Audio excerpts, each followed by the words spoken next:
surprising arrest involving an NOPD police recruit taken into custody by ICE despite clearing the department's hiring process. Thanks for joining us, everyone. I'm Sharice Gibson. Mike McDaniel joining us now in studio with what we know so far, which, Mike, it feels like very little. Yeah, and big surprise, of course, to the police chief, who says this was a certain shock to her. She tells us she learned about it this morning and believes it happened either today or within the last 24 hours. Now, the recruit, who has not been identified, started the NOPD hiring process back in June. At that point, Chief Kirkpatrick says there were no red flags, no issues. He provided the required documents, including a driver's license and a social security number, passed a criminal background check, and cleared E-Verify, which is the federal system that confirms whether someone is legally allowed to work in the U.S. Well, from there, he moved on to the academy. No big deal. But in December, Kirkpatrick says an immigration judge in Georgia, where the recruit previously lived, issued a removal order. She says that raises questions about whether anything would have even shown up during the hiring process months earlier. Now, NOPD says it is working with ICE to better understand what to watch for moving forward in the process. I'm glad to know that on our end, we did the due diligence. We were not lax in all of the things that we would normally do. Like I said, the person had a driver's license.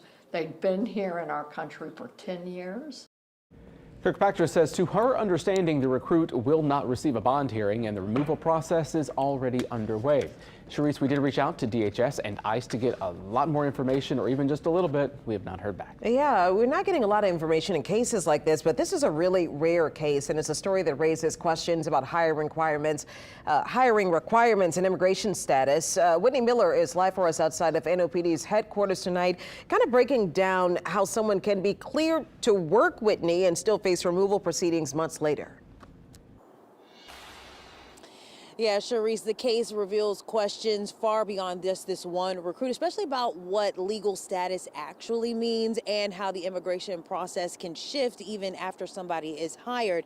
NOPD did confirm with us that you do not have to be a U.S. citizen to work for the department as long as you have legal status or are actively working toward that, they're eligible to be hired. According to Superintendent Anne Kirkpatrick, when this recruit in this case applied last June, there were no red flags. He had a valid driver's license, like Mike said, and a social security number, and passed that criminal background check. But immigration attorneys say legal status isn't permanent and it isn't always straightforward. A normal path for people to get a social security number is to apply for some sort of adjustment of status to become a permanent resident, and then you'll receive an interim employment document, a work permit. Then they use that work permit to get a social security number, and they can work lawfully while their asylum application is pending with the government, which could take 4 or 5 years sometimes.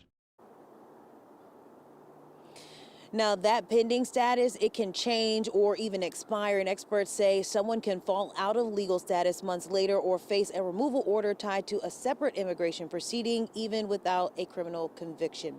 Now, Superintendent Anne Kirkpatrick says that when this recruit was hired, there was no indication of a problem and that a removal order wasn't issued until months later by an immigration judge in Georgia.